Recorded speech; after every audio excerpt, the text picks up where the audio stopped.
la función de hacer el intercambio gaseoso, sino hay otras funciones que también vienen como parte. Una de ellas es la fonación, en la cual vamos a utilizar la mecánica vibratoria y la mecánica ventilatoria para poder lograr articular la palabra, y esto va a ser mediante pues el uso de las cuerdas vocales, la vibración por el aire exhalado que se han ido al estas, y de esta forma podemos la fonación. Otra función importante que tiene el sistema respiratorio es el equilibrio ácido-base.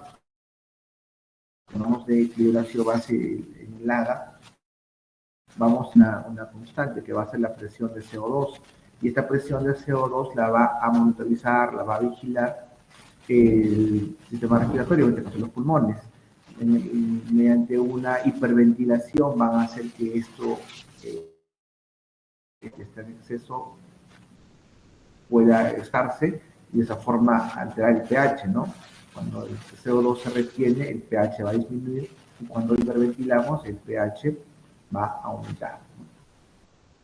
Pues de esa forma tenemos una compensación rápida en el equilibrio ácido-base, ya que el bicarbonato va a tomar más tiempo ya que en compensar, puesto que está mediado por el riñón, ¿no? ¿Qué más? Vamos a ver la parte de la defensa pulmonar respiratoria que se va a dar cuando hay infecciones. Tenemos toda una serie de interleuquinas, citoquinas, macrófagos, y tenemos también mesocitos, ¿no? Y sobre todo el macrófago alveolar que va a estar siempre pendiente para poder darle el soporte en el sistema inmunológico. Vemos en este cuadro cómo es que se va más o menos a dar el intercambio gaseoso. Tenemos el aire en el ambiente externo, mediante la inspiración, que va a ser mediante presión negativa, llega a los alveolos. Estos van a hacer la difusión de los capilares pulmonares y va a llegar hacia el cuerpo, y de esta forma va a llegar hacia la aurícula izquierda, luego la aurícula izquierda, el ventrículo izquierdo, y el ventrículo lo va a distribuir. Entonces, mediante los eritrocitos, estos van a dejar el oxígeno en los tejidos y van a recoger el CO2, el dióxido de carbono. Ahora, estos van a llegar a las venas por la aurícula derecha, el ventrículo derecho, salen por la arteria pulmonar, y a través de los capilares pulmonares dejan el dióxido de carbono y recogen nuevamente el oxígeno. Entonces, todo este circuito, como parte de la fisiología, se va a explicar en diversas etapas con otras funciones que cumple el sistema respiratorio. ¿Sí? Esto básicamente es algo general. Vamos a ver cómo es que nuestro sistema respiratorio, me recuerdo un poquito la parte de anatomía. Vamos a ver que tenemos que el aire ingresa a través de las narinas, ¿sí? La cual va a permitir un filtrado de partículas hasta las 10 a 15 micras. Por debajo de ese tamaño van a pasar el filtro de las narinas que tenemos nosotros de forma natural. Tenemos talentos que van a dar resonancia en el acto de fonación, y vamos a ver cómo en esta zona, que son los cornetes, el aire va a tener un flujo turbulento, y este flujo turbulento va a hacer que el aire también se caliente junto a la mucosidad que tiene esta zona. ¿Para qué? Para que a la zona de la tráquea y el alveolo llegue ya un aire limpio, un aire caliente.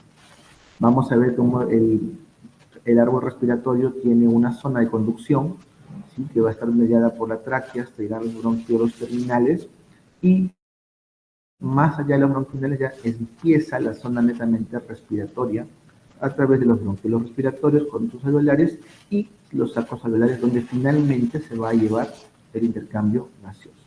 Zona respiratoria y zona de conducción. Toda esta zona va a tener la presencia de ¿qué? De células cilíndricas con cilios abundantes y con células caliciformes que van a secretar abundante moco. De esta forma siempre va a haber secreciones que van a permitir la movilización junto con los cilios de partículas extrañas que puedan depositarse en el árbol bronquial. Y llegamos a la unidad alveolo-capilar, ¿no? Es la unidad fisiológica del principal del sistema respiratorio, y vamos a ver que nosotros tenemos en promedio entre 300 a 480 millones de alveolos a nivel del pulmón, ¿sí? Y estos van a tener más o menos 280 mil millones de capilares pulmonares. Y acá tenemos un alveolo, ¿sí? Microscópicamente, ya capilares pulmonares que van a estar cerca. ¿Sí? Y espacios entre más o menos 0,5 micras va a haber entre el alveolo y el capilar, y esta va a ser la zona de difusión. Esta zona de difusión, y noten ustedes que no solamente va a pasar el aire, pasa la zona de difusión, el espacio primero pasa la pared del alveolo, luego la zona intersticial, luego pasa a la pared del capilar y luego se deposita en el eritrocito, atravesando la membrana eritrocitaria, el oxígeno, ¿no? Y de forma similar va a ser la salida del monóxido de carbono.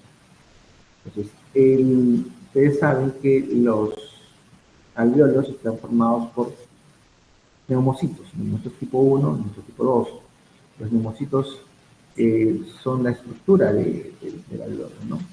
Pero neumocitos tipo 1 son los que van a ser la mayor cantidad, con 90-95% de la superficie del capilar.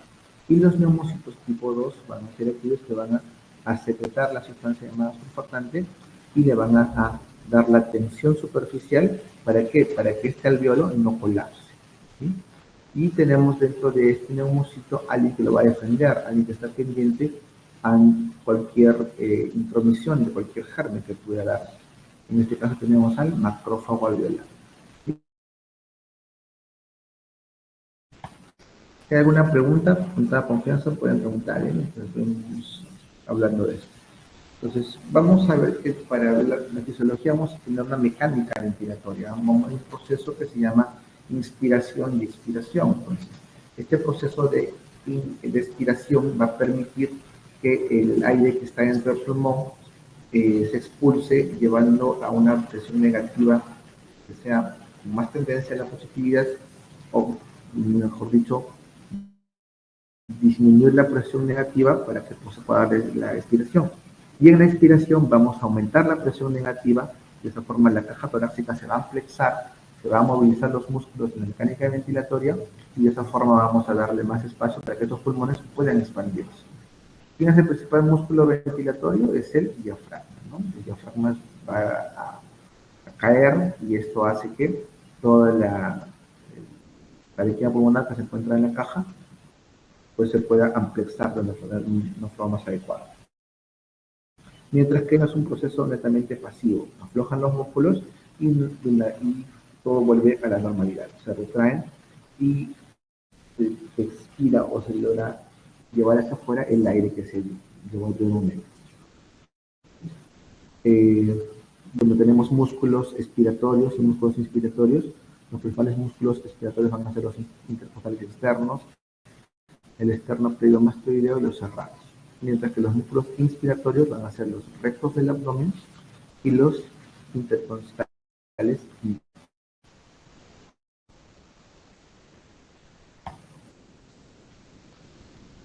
Y esto nos va a llevar a ver que dentro de la cavidad torácica, en el espacio pleural, hay una presión que siempre va a ser negativa. Entonces, para que se dé esta mecánica de gradiente de presiones, vamos a ver cómo es que esa retracción que hacen los músculos va a hacer que esta presión intrapleural, que siempre se encuentra en menos 5 centímetros de agua, ¿sí?, que es la presión negativa normal, al momento de darse la mecánica ventilatoria, ¿sí?, se va a llevar a una presión alveolar menor a menos 1, y vamos a llevar a una presión intrapleural de menos 8 centímetros de agua. Entonces, al haber la presión negativa de los músculos respiratorios, les van a ganar a la presión de la elastanza pulmonar para poder hacer la diferencial y lograr la ampliación de este pulmón. La mecánica ventilatoria consiste en hacer que el espacio pleural se vuelva más negativo para que de esa forma pueda entrar el oxígeno, ¿ya?, y se dé el intercambio gaseoso. ¿Cómo hacemos esto? Llevando a presiones negativas a nivel del espacio pleural. La presión intrapleural menor a 10 menos 8 centímetros de agua, ¿no? Con una diferencia del transmural de 7 centímetros de agua.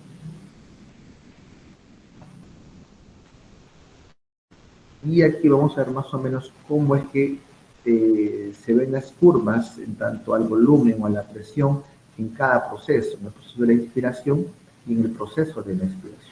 Miren en la inspiración esta curva, vamos a ver cómo la curva al iniciar el proceso tenemos un volumen pequeño y empieza la inspiración.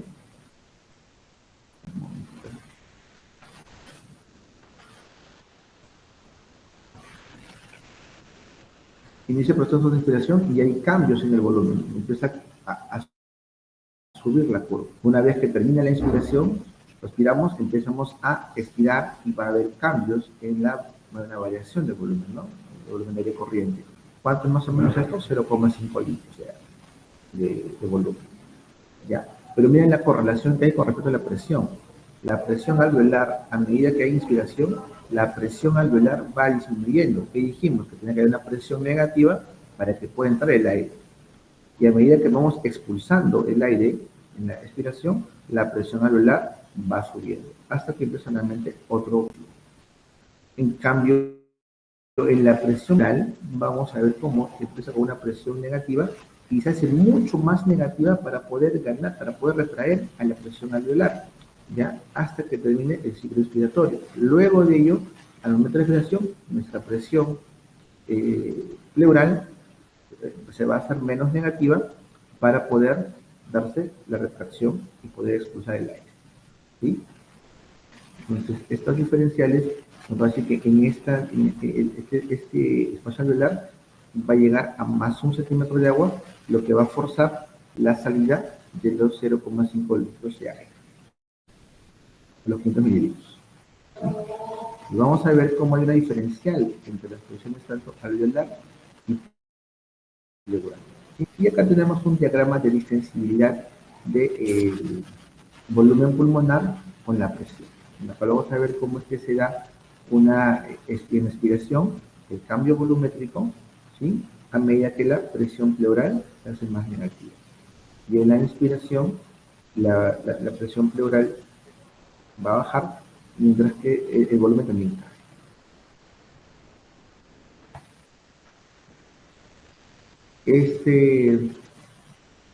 Esta zona que queda acá, ¿ya? Se llama zona de histéresis, ¿sí? Es la zona diferencial entre el proceso de inspiración y el proceso de expiración, ¿sí? No siempre, en una curva normal, cuando no habría casi la curva de inspiración como de expiración, sería básicamente la misma, ¿sí? Sería la misma, o sea, entra el aire, sale el aire, pero la tensión superficial y el volumen del alveolo pulmonar va a hacer que en la expiración entre una cantidad de aire y en la inspiración una cantidad distinta, no volviendo nuevamente por donde debió ser, ¿sí? Esto porque por el principio de tensión superficial, ¿sí? Entonces, la zona de histéresis es el resultante de la diferencial entre la expiración y la inspiración. ¿Debido a qué? Debido a la tensión superficial. ¿Y quién es la tensión superficial? El surfactante. Es por eso que el pulmón no colapsa. Si no hubiera esto, tendríamos esto de acá. Así como el aire entra, también el aire sale por la misma zona. Pero como el pulmón no colapsa por los alveolos y la tensión que tienen estos, se da esta zona de acá. ¿Y cómo nos ayudamos para poder medir los volúmenes pulmonares?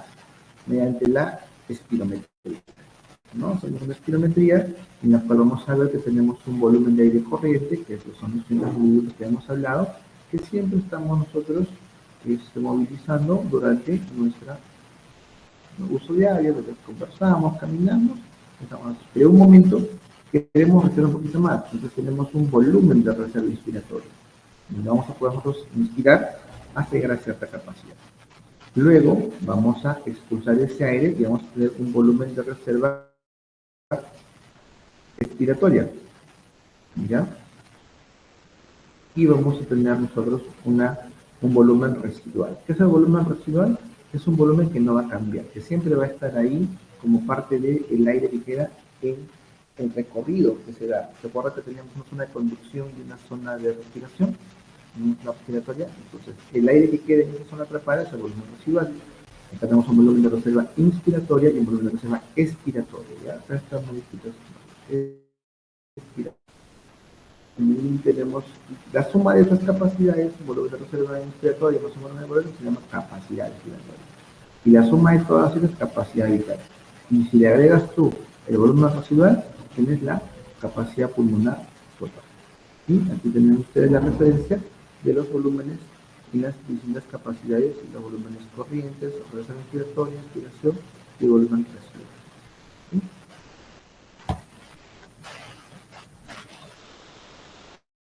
En el caso de la zona alveolar, vamos a ver cómo es que este proceso de ventilación va a hacer que se renueve el aire, que se dé el intercambio gaseoso, ¿ya?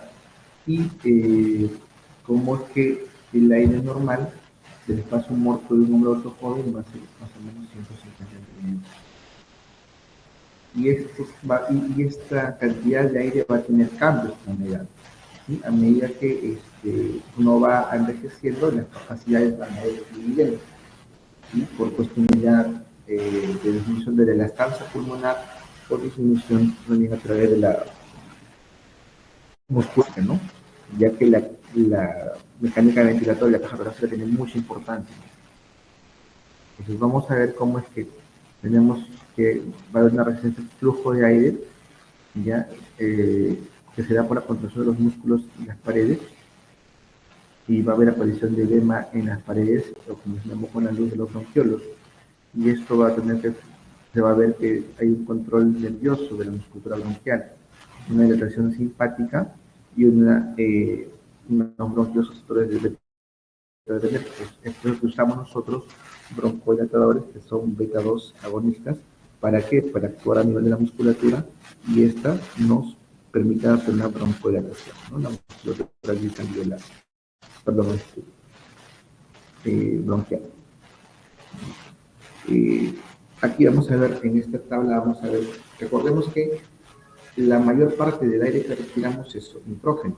Tenemos solamente un 21% de oxígeno, 36% de nitrógeno y oxígeno, ¿no? Entonces, lo que se hace para evaluar el aire expirado, vamos a ver cómo es que a medida que nuestra concentración de nitrógeno va aumentando, ¿sí? Parte de esta concentración de oxígeno va a ser concentración de oxígeno puro. La concentración de oxígeno puro, ¿sí? Va a ser mucho menor que la cantidad de nitrógeno. A los pulmones entra más nitrógeno que oxígeno, ¿no? Porque es el gas más predominante. ¿Aló? ¿Alguien quiere hablar? Y aquí vamos a tener las zonas de Wells, ¿no? Las zonas de Wells en las cuales vamos a ver cómo es que se va a dar la dinámica entre el flujo sanguíneo y la ventilación, ¿no? Tenemos que va a haber zonas que van a ser más ventiladas. Hola.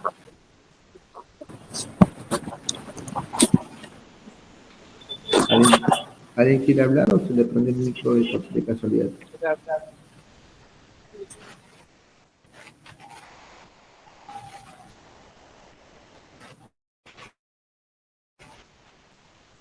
Ya, vamos a ver la relación que va a haber entre la ventilación y la perfusión, ¿no?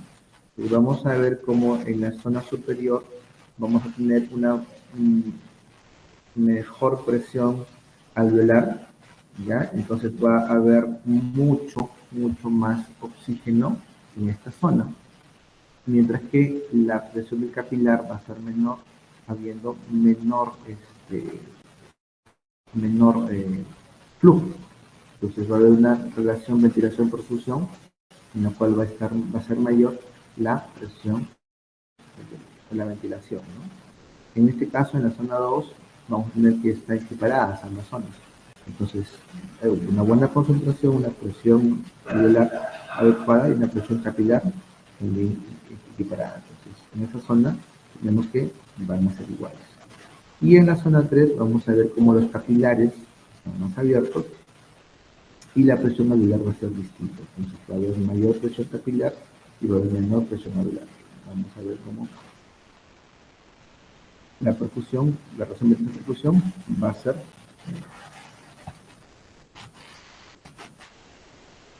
Con respecto a los gases, ¿sí? Vamos a ver que los gases se van a difundir a través de las paredes, tanto alveolares, del intersticio y del capilar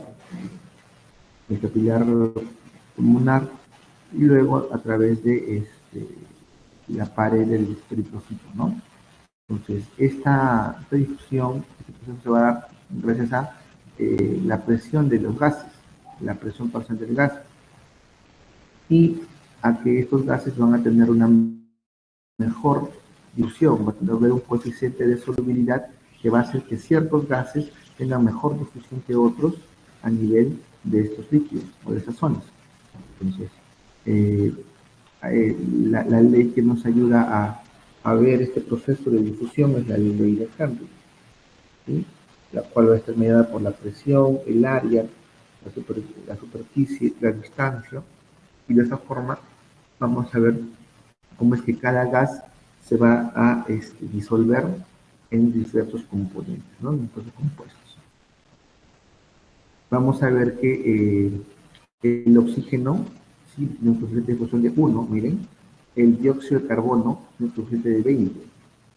El monóxido 0,81, el nitrógeno 0,53 y el helio. ¿Quién tiene más facilidad para poder difundir? Miren, el dióxido de carbono. ¿Sí? El dióxido de carbono. Los diversos gases, ¿sí? Cómo es su concentración a través de las diversas zonas, ¿no? El aire atmosférico, el unificado, el respirado. Y vamos a ver cómo es que el intercambio gaseoso va a ir disminuyendo a través de las reacciones que hacemos. Miren, si tú tienes algún tipo de gas, tu mamá limpió la casa y dejó un olor fuerte de lejía. Entonces llegas y todos, mamá, ¿cómo estás? Inhalas, mira, en la concentración de lejía química. Haces un ventilatorio, en tu primera respiración vas a expulsar un poquito de oxígeno. En tu segunda respiración vamos a ir respirando y botando lo que sale. Tercera respiración, cuarta.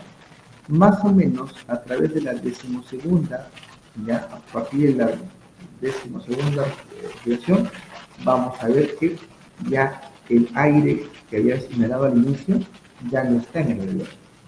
Ya para la decimosexta ya casi no hay nada. Entonces, un intercambio gaseoso completo, ¿ya? Sería más o menos a través de la decimosegunda respiración. ¿Sí? Entonces, eso es importante que lo recuerden porque a veces vamos a tener pacientes intoxicados. No, yo sigo siento que sigo mal.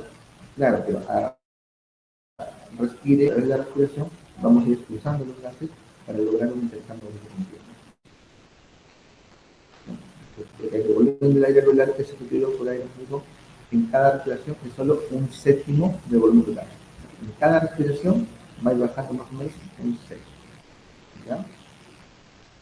Esto nos ayuda para evaluar la concentración de gases dentro del ambiente. Y aquí tenemos las características de los diferentes gases en las diversas zonas, ¿no? Va a haber factores que van a hacer que la concentración varíe y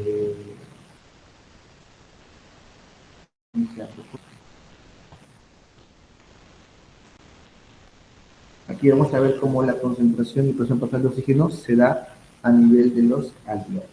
¿Sí? Vamos a ver que la ventilación alveolar con la presión parcial de oxígeno, ¿sí? Va a llegar a un equilibrio cuando tengamos una ventilación más o menos de 20 litros por minuto y una presión parcial de oxígeno de 104. Entonces, esto ¿Y qué nos sirve? ¿Para qué nos va a ayudar? Porque sabiendo esto, vamos a ver nosotros que cuando una persona está saturando en 100% con una presión adecuada, ¿sí? Miren acá, ¿sí? Vamos a ver que el aporte de oxígeno, la presión parcial de oxígeno de zinc, se va a corresponder con una ventilación de más o menos 5 litros por minuto. ¿Sí? El límite máximo de la ventilación puede llegar hasta 149 milímetros. ¿No? Mientras que lo ideal, el punto intermedio para una ventilación y un poco circulatorio es el otro, ¿no? Que se llegue a los 20 litros por minuto y una presión alveolar de 140 milímetros por minuto. Con respecto a la concentración y presión parcial del dióxido de carbono en los alvéolos, vamos a ver que la curva es inversa. ¿Bien? ¿Sí? A medida que la presión parcial va disminuyendo, ¿sí? Ya en esta curva, vemos cómo en la ventilación vamos a ir bajando. Entonces, acá tenemos el otro valor, la presión parcial de oxígeno adecuada para llegar a un punto intermedio, que va a ser la de 40. ¿Sí? La presión parcial alveolar del dióxido de carbono de 40. ¿Sí? Si hay una alteración, esta curva se desplaza, ¿ya? Y vamos a ver que las presiones, cuando hay casos de retención, al desplazarse la curva, ¿sí? Ya hay una variación, ¿no? Mantienes la presión de 40, pero el volumen está cambiando.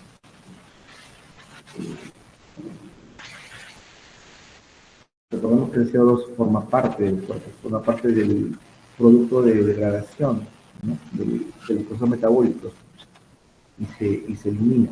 Entonces la presión alveolar aumenta en directa la velocidad de extinción, como botas va a aumentar, como respuesta la curva pues va a elevarse, ¿no? Va a cambiar hasta 4 veces más allá de su valor normal podría ir.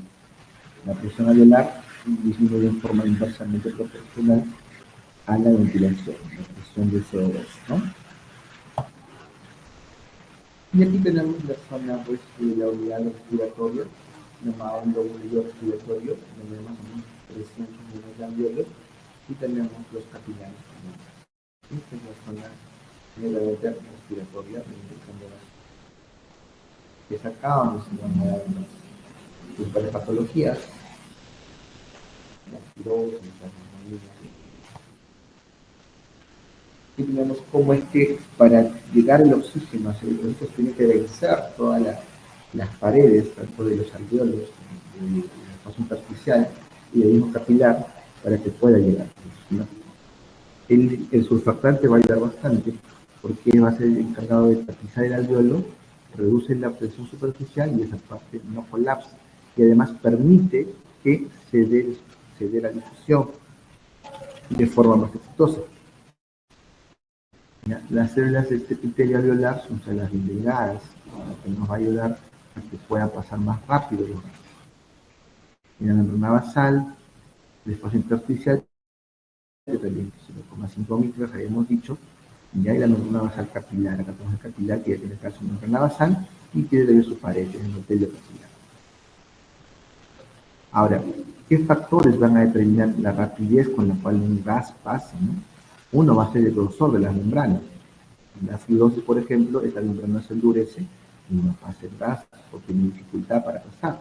Entonces empieza a haber menos aporte de oxígeno. El área superficial, ¿qué tan grande es la membrana? ¿Recuerdan? Y tenemos los alvéolos que van colapsando o que no están haciendo el proceso de difusión, no vamos a tener zonas donde puedan pasar el oxígeno. Entonces, el área superficial de la membrana es importante. ¿Qué más? Lo que hemos visto, los coeficientes de difusión en los líquidos. Hay gases que tienen un coeficiente mejor, pasan más rápido la membrana, mientras que hay otros que no. Y la diferencia de presiones parciales en los gases, tanto en este lado como en este lado. Si hay más presión acá, va a pasar acá.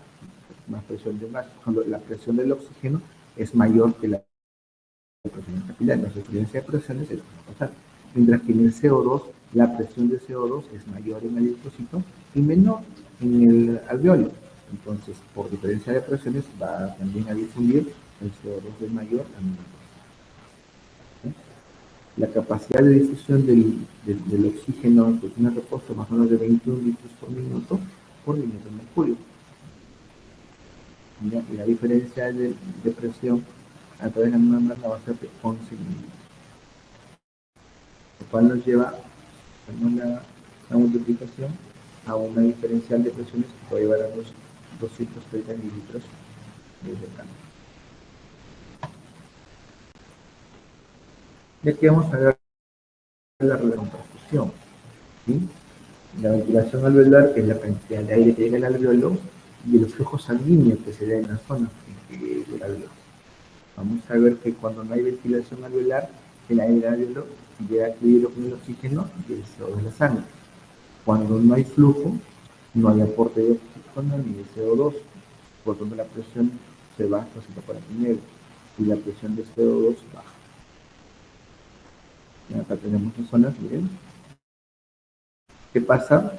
Acá tenemos unidades de espacio muerto, ¿ya? Cuando no hay, cuando la ventilación y la perfusión tienen cuando es cero, ¿ya? Cuando la perfusión es cero, ¿sí? Eso se llama espacio muerto.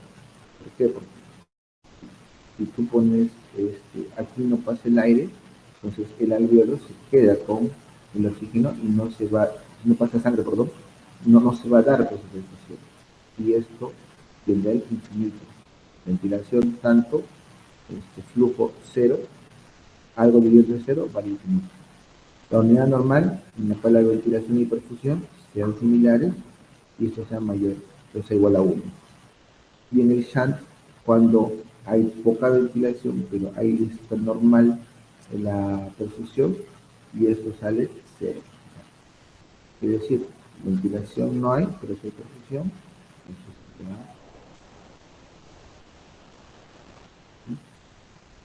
Entonces vamos a ver cómo tiene la curva de la presión de CO2 y la presión de oxígeno, esta relación cómo se va a dar.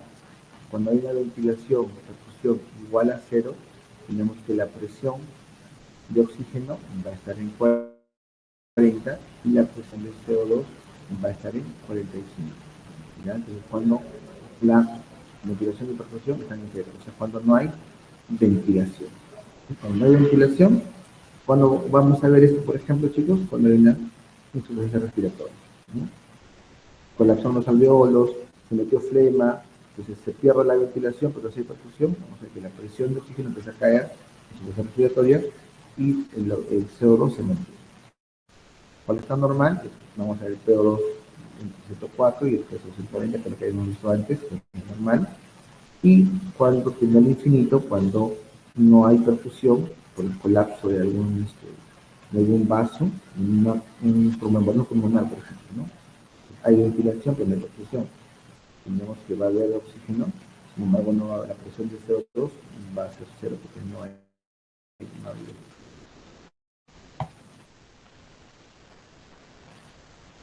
y esto es lo que hemos hablado en las zonas y tenemos la relación que se da, ¿no? Que va a haber sangre venosa, mixta, y cómo se va a dar el proceso de ventilación. Cómo va a haber en la zona pulmonar, vamos a ver cómo va a haber 2.5 más ventilación en la zona apical y menos en la zona basal, ¿no? 0,6. Acá tenemos pues la diferencia. Acá tenemos, por ejemplo, que no hay ventilación. Se tapó acá, ¿sí? Entonces no hay ventilación, el oxígeno se queda atrapado 40, pero si tienes CO2. ¿Ya? Acá tenemos que tenemos una buena ventilación, no hay CO2, y que tenemos un intercambio de gaseoso. Y aquí tenemos que se taponeó, no hay perfusión, y tenemos que no hay CO2, pero tenemos oxígeno. ¿sí? Pues vamos a ver cómo la ventilación alveolar es alrededor de 4 a 6 litros por minuto y el flujo sanguíneo, por lo general, siempre va a estar más cerca de 0,8, ¿no? 0,8 la constante entre ventilación y perfusión. Y cuando es más 2, ya estamos hablando de espacio muerto fisiológico. Menos de 0,8 tenemos un cortocircuito fisiológico.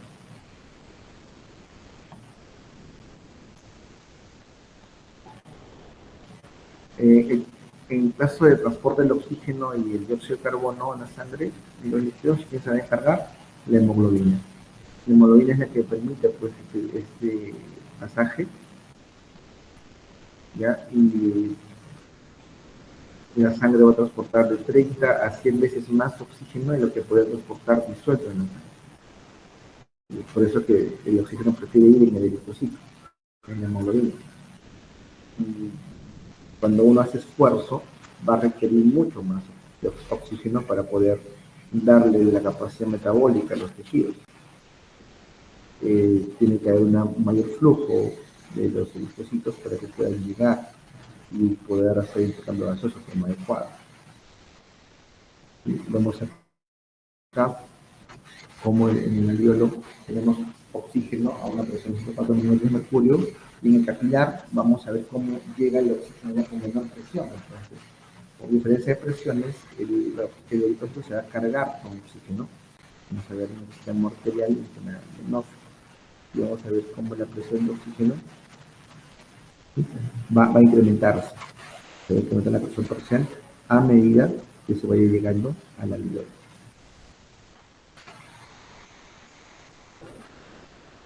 La capacidad de difusión del oxígeno va a aumentar casi 3 veces durante el ejercicio, lo que porque aumenta la superficial de los capilares que pasan con la difusión, y también el coeficiente de ventilación y perfusión es más próximo al ideal. En el 90% de la sangre que está en la aurícula izquierda se oxigena hasta una presión de oxígeno de 104. El 2% pasa sin oxigenarse, lo cual lleva a una desviación. Tenemos un capilar, miren cómo el capilar llega con la presión, llega al eritrocito, el eritrocito tiene una presión de 23 milímetros de mercurio, por diferenciales deja el oxígeno en el eritrocito, luego el eritrocito va recogiendo el dióxido de carbono y va dejando el oxígeno por diferenciales. Al final recoge el dióxido de carbono en la zona capilar para nuevamente llevar a otro también. Vamos a ver cómo el consumo normal de oxígeno, esta es la línea de consumo. Bien. Y vamos a tener que la presión de oxígeno en el líquido intersticial va a tener una relación directa con el flujo sanguíneo. A medida que la presión se va elevando, el flujo sanguíneo también se incrementa, ¿no? A medida que el flujo sanguíneo incrementa, va a aumentar la presión para el consumo normal. Cuando hay un consumo más alto, ¿sí? Va a haber un desplazamiento de la curva, se va a bajar la pendiente, ¿ya? Entonces va a tener menor presión, pero tu consumo, tu flujo sanguíneo va a ser mayor para igualarse con un consumo normal. Pero si haces menos esfuerzo, llegas a un cuarto de consumo, disminuye, tu presión se mantiene, pero tu consumo ya se va a disminuir. O sea, requiere menos flujo sanguíneo, ¿no? En el caso del dióxido de carbono, la relación es inversamente proporcional. ¿Sí? A medida que disminuye la presión, ¿ya? La presión parcial del oxígeno va a disminuir. El CO2 puede disminuir aproximadamente 20 veces más rápido que el oxígeno, ¿ya? Y la presión intracelular es de 40 milímetros de mercurio y el peso del dióxido intersticial es de 45. Entonces, el dióxido de carbono de la sangre, que da los capilares pulmonares en el sistema arterial, va a tener que vencer la resistencia. Y los 45 milímetros de mercurio del va a haber la diferencia con los 40 milímetros de mercurio del aire alveolar. Estos 5 milímetros de mercurio diferencial van a ser los encargados de producir la difusión, ¿no? En el 40, estos 45. Entonces, ¿qué hace? Este tiene 45 y la mayor presión le va a dejar la diferencia en el alveolo usando el dióxido de carbono. Y bueno, recordemos que el 97% del oxígeno se transporta desde el pulmón a los tejidos, ¿ya? Y el responsable de su transporte va a ser la hemoglobina. El 3% restante se transporta disuelto en el plasma, ¿ya? Y la presión de oxígeno elevada hace que el oxígeno se una a la hemoglobina. Pero cuando la presión de oxígeno es baja, el oxígeno se libera de la hemoglobina. Es por eso que a medida que la presión va disminuyendo, la hemoglobina va dejando el oxígeno en los demás tejidos, ¿no? Vamos a ver cómo hay un consumo promedio de que más o menos se va a consumir entre 19.8 mililitros de oxígeno por cada 100 mililitros de sangre. Entonces, cada 100 mililitros de sangre van a transportar un volumen aproximado de 19.78 mililitros de oxígeno. Y esto por minuto te va a llevar más o menos a 234 litros de oxígeno al consumo por minuto. ¿Sí? Esto siempre y cuando tenemos un paciente que tenga una hemoglobina de 15 gramos, ¿no? ¿Por qué? Porque cada gramo de hemoglobina va a transportar 1.4 mililitros de oxígeno. Y en esta curva vamos a ver cómo es la curva de saturación, en la cual vamos a observar que es una relación directa entre la presión parcial del oxígeno y la saturación de la hemoglobina. Entonces, a mayor presión parcial de oxígeno va a tener mayor saturación, ¿sí? Y esto nos va a ayudar cuando tenemos la relación entre saturación y presión de oxígeno. Vamos a ver cómo la saturación, en función a la presión parcial de oxígeno, va a ir disminuyendo. Que hay una correlación entre la presión de oxígeno y la saturación. Miren, la presión parcial de oxígeno de 40, ¿ya? Va más o menos a tener una correlación, una saturación de 75. ¿Ya? Y una fracción de 60 con una correlación con 80. ¿Sí? Esos son los...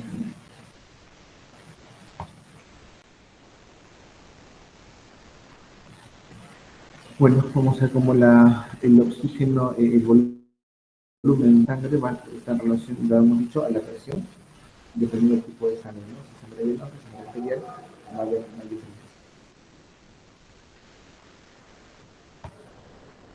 Y vamos a ver cómo se da la curva de saturación de hemoglobina, ¿no? Y cómo es que se da el desplazamiento.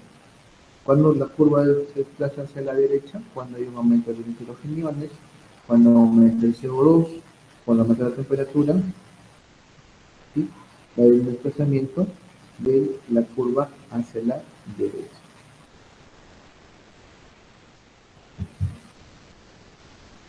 Y todo lo contrario para la curva a la izquierda, ¿no? La disminución tanto de los hidrogeniones, disminución del CO2, disminución de la temperatura, ya vamos a tener que rellenar